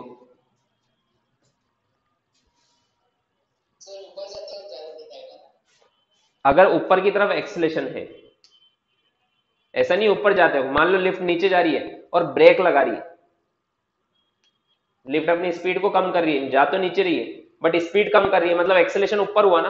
कोई भी चीज नीचे जा रही है और आप ब्रेक लगा रही है, मतलब उसमें एक्सेलेरेशन ऊपर हुआ, तब भी ज्यादा दिखाएगा। मैंने ये केस दिखाया एक्सेलेरेशन ऊपर की तरफ है। लिफ्ट ऊपर जा रही है जरूरी नहीं है, लिफ्ट नीचे भी जा सकती है, बट उसमें एक्सेलेरेशन ऊपर की तरफ है।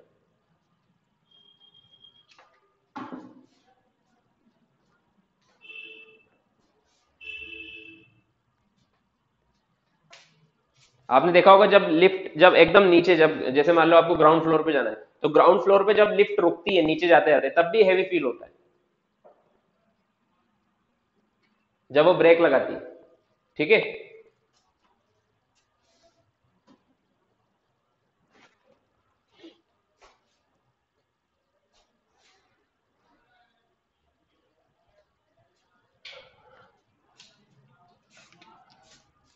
लिख लिया?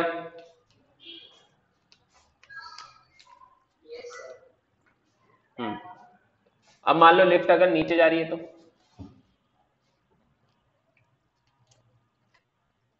केस 3, लिफ्ट नीचे जा रही है, तो ब्लॉक भी नीचे जाएगा। तो मुझे बताओ कौन सा फोर्स बढ़ा, mg या नॉर्मल? mg। तो क्या लिखेंगे, mg minus n is equal to ma। देखो मंकी जैसा ही क्वेश्चन है, मंकी प्रॉब्लम में भी तो ऐसे लिख रहे थे, मंकी ऊपर जा रहा है नीचे जा रहा है, इसमें ब्लॉक ऊपर जा रहा है नीचे जा रहा है, तो ब्लॉक नीचे जा रहा है एक एक्सेलरेशन से, तो क्या लिखेंगे, mg minus n is equal to ma। तो n इज इक्वल टू क्या आया, mg माइनस ma। तो आपका आपकी रीडिंग कम आएगी, फिर आपको लाइटर फील होगा। मान लो लिफ्ट की केबल टूट जाए, फिर क्या होगा, लिफ्ट की केबल टूट जाए मान लो, तो क्या होगा, फ्री फॉल होगा। तो ए की जगह जीरो पुट कर दो यहाँ पे, सॉरी ए की जगह जी पुट कर दो, तो M G minus M G zero हो जाएगा, फिर रीडिंग जीरो आ जाएगी आपकी। फ्री फॉल में रीडिंग क्या आती है, जीरो।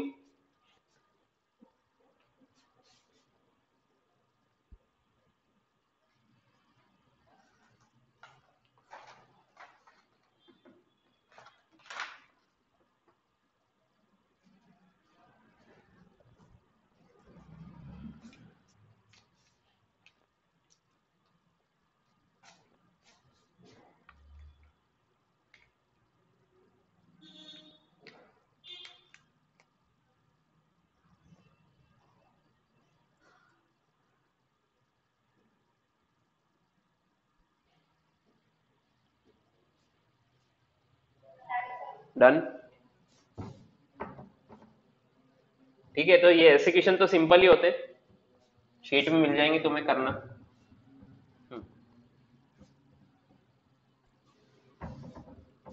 अब देखो हम थोड़ा अच्छा क्वेश्चन करेंगे।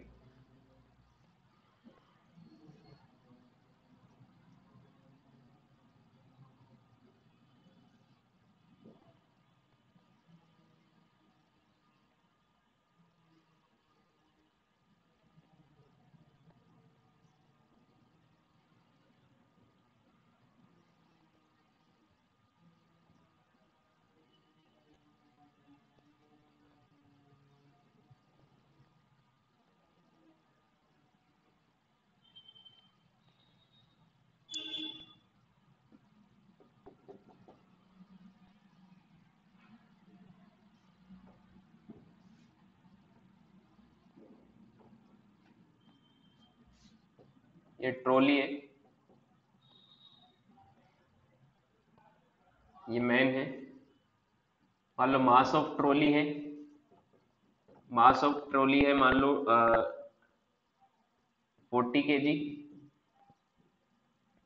मास ऑफ मैन है 60 kg। ठीक है, और मैन ने इस स्ट्रिंग से पकड़ के फोर्स लगा के खुद को रोका हुआ है, वरना गिर जाएगा नीचे। ठीक है, अगर स्ट्रिंग छोड़ देगा तो नीचे गिर जाएगा।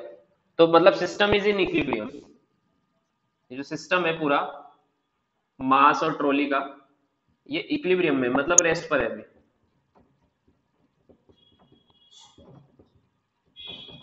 आपसे पूछा find first tension in string,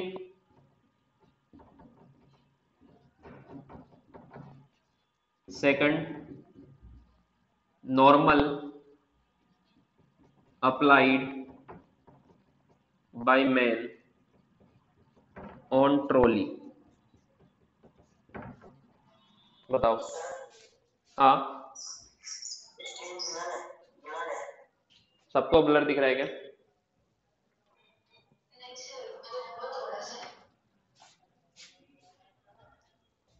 diagram तो दिख रहा होगा, फिर भी बना लो।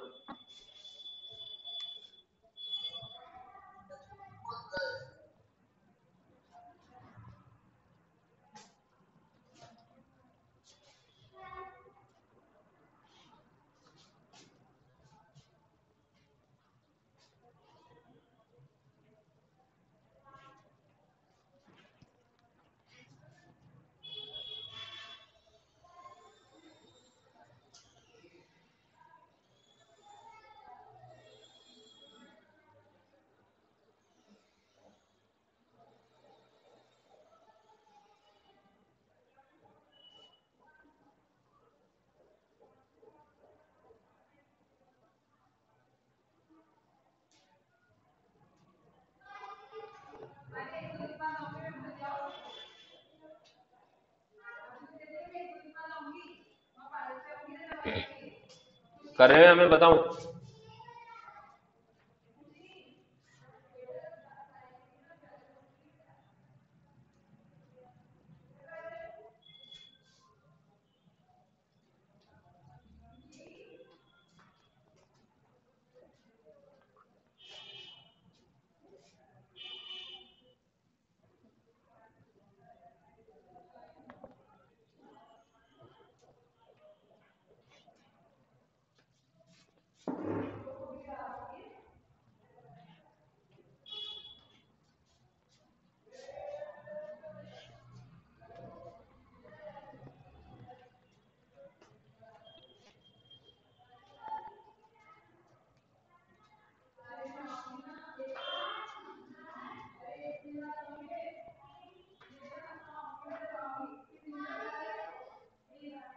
सर हाँ,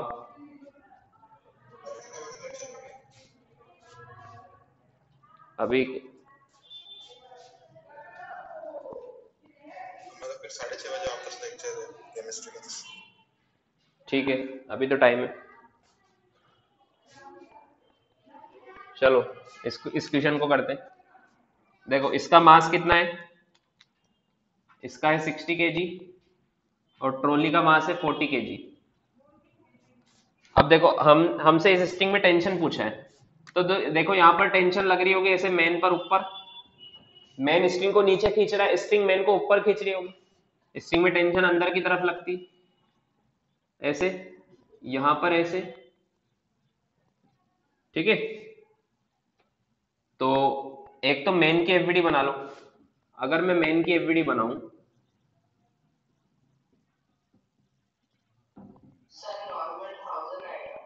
चेक करते हैं। मेन की अगर एफवीडी बनाऊं तो मेन पर देखो कौन कौन से फोर्स लग रहे हैं। एक तो टेंशन ऊपर लग रहा है, एक इसका mg नीचे लग रहा है, और एक नॉर्मल ऐसे लग रहा होगा ऊपर। ये नॉर्मल किसने लगाया? By trolley. यहां पर नॉर्मल लग रहा होगा ना ऐसे इस जगह पर, वो स्ट्रिंग से ट्रॉली को खींच रहा है तो ट्रॉली उसको नीचे से पुश करेगी ना, ऐसे स्ट्रिंग को ऐसे नीचे खींच रहा है, तो ये स्ट्रिंग इस ट्रॉली से कनेक्टेड है, तो ये ट्रॉली को ऊपर खींच रही, तो ट्रॉली इस पे नॉर्मल लगाएगा ऐसे। समझ में आया? और उतना ही नॉर्मल मेन भी ट्रॉली पे लगाएगा। और ये टेंशन किसने लगाया? By string. तो ये रेस्ट पर है ना अभी, मेन रेस्ट पर है, तो मैं क्या लिख सकता हूं? Total upward force T plus N is equal to mg। mg इसका मास कितना है? 600। ये इक्वेशन फर्स्ट है ना। अब ट्रॉली की एफवीडी बना लो। ट्रॉली भी रेस्ट पर है। ट्रॉली पे कौन कौन से फोर्स लग रहे हैं? देखो ये ट्रॉली देखो, mg करोगे ना, मास कितना? 60 इंटू जी। 60 इंटू जी कितना होगा? 600। अब देखो ट्रॉली की बात करें तो ट्रॉली पे एक टेंशन तो यहाँ लग रही है टी, ठीक है। ट्रॉली का खुद का वेट भी है जो नीचे लग रहा है mg, और एक नॉर्मल ये मैन ने लगाया, ये तो मैन ने लगाया, ये स्ट्रिंग ने लगाया। एफबीडी में हम वो सारे फोर्स बताते हैं जो उस पर लग रहे हैं, तो ये 3 फोर्स इस पे भी लग रहे हैं। तो इसकी इक्वेशन लिखूं मैं तो क्या लिखूंगा? ऊपर क्या लग रहा है? टी, और नीचे क्या लग रहा है? एन प्लस इसका mg। तो क्या लिखूंगा? T minus N is equal to, trolley का मास कितना है? 40, तो ये आएगा 400। ये इक्वेशन 2 आ गई, ये इक्वेशन 1। दोनों को ऐड करोगे तो नॉर्मल से नॉर्मल कैंसिल हो जाएगा, तो दोनों को ऐड करूंगा तो क्या आएगा? 2t is equal to 1000। तो t इज इक्वल टू कितना आया? 500 न्यूटन। समझ में आया? और t 500 न्यूटन आ गया तो n आ जाएगा 100 न्यूटन। ये आंसर है।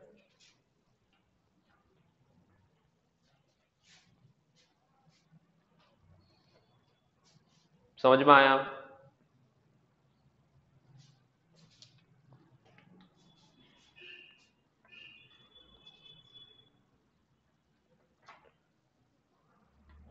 आ गया? डाउट है?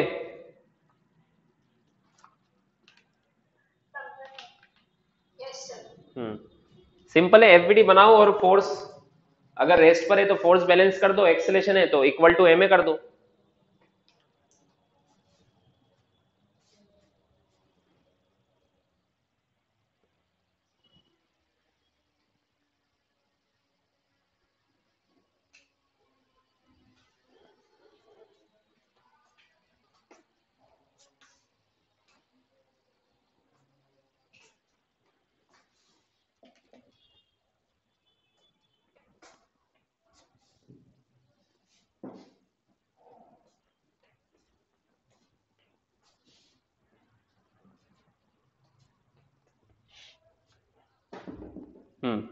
तो देखो अभी तक हमने क्या क्या पढ़ लिया है। हमने एम जी नॉर्मल टेंशन, तीनों की डायरेक्शन निकालना सीख लिया है, तीनों का मैग्नीट्यूड निकालना सीख लिया है ना। अब तक हम एम जी नॉर्मल टेंशन ये तो निकाल रहे हैं, और इनको सीखने के लिए हमने Newton's first second third third तीनों लॉ पढ़े, मोमेंटम पढ़ा, ठीक है, ये सब निकालने के लिए। अब एक ही फोर्स बच रहा है, स्प्रिंग फोर्स और एक फ्रिक्शन। फ्रिक्शन तो पूरा एक डिफरेंट चैप्टर है, स्प्रिंग फोर्स बचा हुआ है। स्प्रिंग फोर्स लगता है स्प्रिंग के अंदर, तो वैसे क्वेश्चन हमें करने हैं अभी, ठीक है। उसके अलावा एमजी नॉर्मल टेंशन के जितने भी टाइप्स ऑफ क्वेश्चन होते हैं वो हमने देख लिए। तो स्प्रिंग फोर्स नेक्स्ट क्लास में शुरू करेंगे।